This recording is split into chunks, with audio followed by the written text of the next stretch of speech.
श्री राम जय जय राम। श्री राम जय जय राम। सद्गुरुदेव भगवान की जय।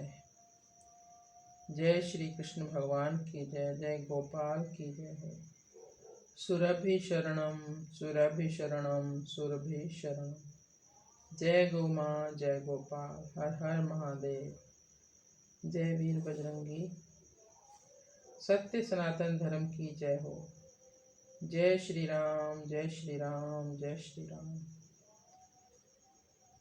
गौ कथा की श्रवण करने वालों, आपको मेरा नमन वंदन। जय गौ माता। ये जो गौ पूजन, गौ वात्सल्य, पंचगव्य के रूप में गौगव्य प्राप्त हम करते हैं, ये गौ माता का स्थूल स्वरूप है।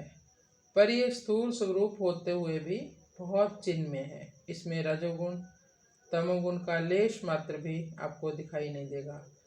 अगर गौ माता के शरीर में या श्री विग्रह में लेश मात्र भी थोड़ा सा भी रजोगुण या तमोगुण होता तो उनका गोमय और गोमूत्र शुद्ध एवं पवित्र न होते, पूजनीय न होता।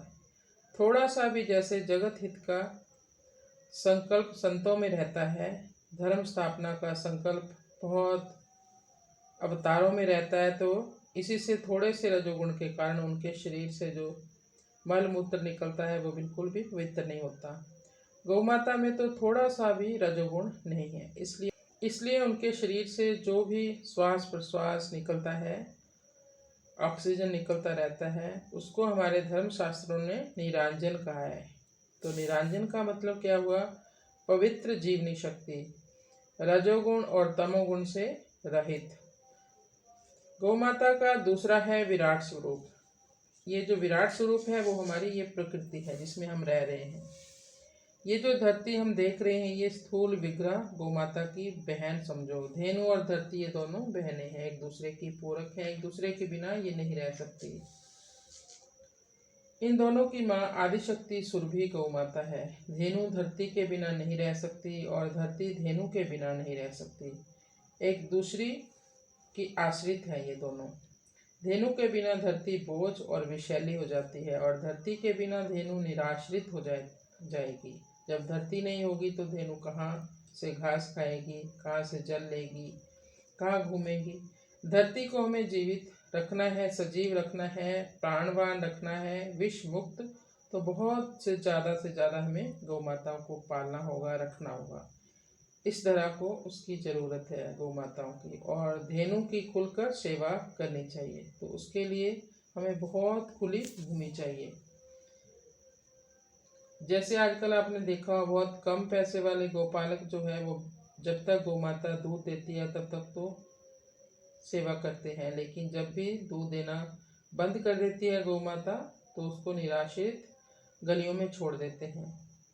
फिर खुली घूमते हुए गौ माताओं के लिए गौशालाओं का सरकार ने प्रबंधन किया। गौशाला ही बनाई जा रही हैं। वहाँ पर गौ माताओं के लिए ज़्यादा जगह न होने के कारण एक ही जगह 24 घंटे खड़ी रहती है। बहुत सेवा के बाद भी अनुकूल वातावरण उनको नहीं मिल पा रहा। गौ माता वहाँ प्रसन्न नहीं है। गौ का संस्कृत में अर्थ है चलने को कहते हैं। गौ माता को चलने के लिए, घूमने के लिए खुली जगह चाहिए। गौ माता के लिए साफ सुथरी जगह चाहिए, तो वहाँ पर गौ माता स्वस्थ रहेगी, प्रसन्न रहेगी।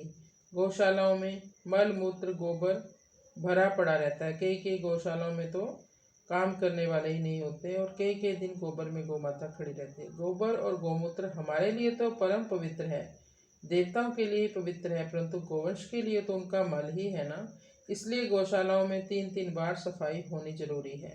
फिर भी बहुत सी गौशाला में एक बार भी सफाई नहीं होती। कई जगह तो कई दिनों के बाद मशीनों के द्वारा वो खींचकर उसकी गौशालाओं की सफाई करवाई जाती है। उसी गंदगी में गौ माता बैठे बैठे गौएं अंधी हो जाती हैं। गौशालाओं में हरा चारा भी इतना उपलब्ध नहीं होता, तो वहाँ पर गौ माता कैसे सुखी रह सकती है? क्योंकि वहाँ जगह बहुत सीमित है। जब साफ भी करेंगे तो ग्वाले गौ माताओं की टांगों पर डंडे मार मार कर सफाई करते हैं, उनको इधर उधर हटाते हैं। गौ माता बहुत कम जगह में रहती है और एक ही जगह बंधी रहेगी। वास्तव में गौशालाएं स्थापित और संचालित करना गौ सेवा का आदर्श स्वरूप नहीं माना गया है, वे तो एक आपद धर्म है। हाँ, गौ माताएं घूम रही हैं, ऐसे गलियों में भटक रही हैं, उनको भोजन भी भरपेट नहीं मिल रहा, इसलिए गौशालाएं बना दी। जैसे कोई कपूत अपने माता पिता को वृद्ध आश्रमों में छोड़ देता है, वो आपने देखा होगा आजकल बहुत ज़्यादा वृद्ध आश्रम बन रहे हैं। लेकिन वृद्ध आश्रम माता पिता का घर नहीं है, वहाँ वो खुश नहीं रहते, वो वहाँ उनकी वो मजबूरी होती है, वो स्थान नहीं है वृद्धों के लिए। या तो वानप्रस्थ आश्रम है या पुत्र उनकी अपने हाथों से सेवा करे, वो उनका स्थान है।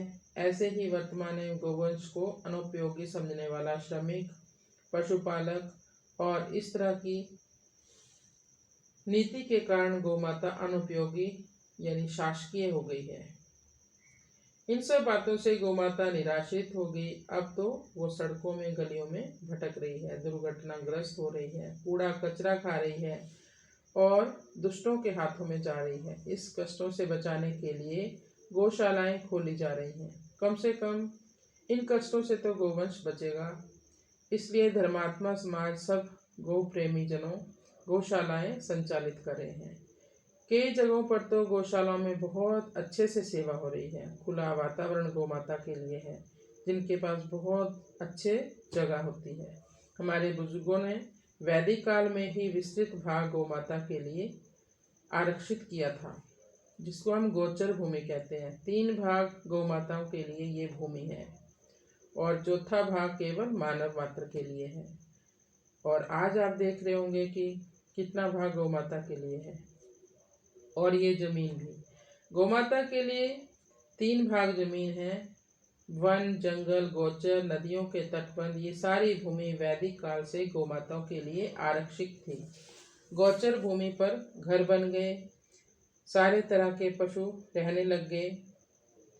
गो भूमि जो हमारे बुजुर्गों ने वैदिक काल से छोड़ी हुई है और उनका भाव अद्भुत था। ये प्राणी मात्र के लिए अक्षय व्रत है, सदा व्रत है।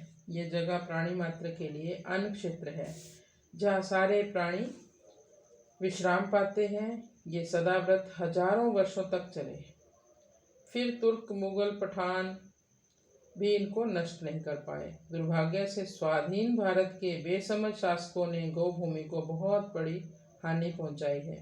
उन पर अतिक्रमण कर दिया, बड़ी बड़ी बिल्डिंग्स बना दी। उसका भयंकर पाप इस देश को लगा हुआ है, क्योंकि गोवध के बराबर गोभूमि नाश करने का पाप है। हल चलाने जितनी भी जमीन अगर किसी ने दबा रखी है गौ माता की, गोचर भूमि की, वो गौ हत्या के समान ही पापी है। ऐसे इंसान का मुख देखना शास्त्रों में निषेध है। गाय नहीं होगी तो धरती को भोजन नहीं मिलेगा, धरती रोगी हो जाएगी, धरती की अनेक संतानें लुप्त प्राय हो जाएंगी।